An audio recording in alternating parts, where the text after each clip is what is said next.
Rajasthan Royals ఇచ్చిన 160 పరుగుల లక్ష్యాన్ని ఛేదించలేకపోయిన లక్నో సూపర్ జైంట్స్.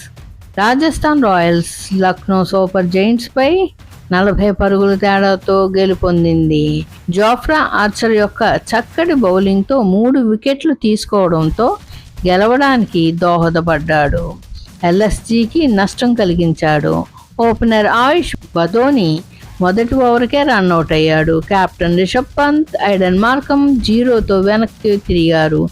ఈ ముగ్గురి అవుట్తో ఎల్ఎస్జీ పతనం మొదలైంది. వికెట్లు పడ్డ ఓపెన్ మిచెల్ మార్ష్ మాత్రం ఆడి 39 పరుగులకి 6 4s 2 6తో హాఫ్ సెంచరీ చేసి ఎల్ఎస్జీకి ఆశలు కల్పించాడు.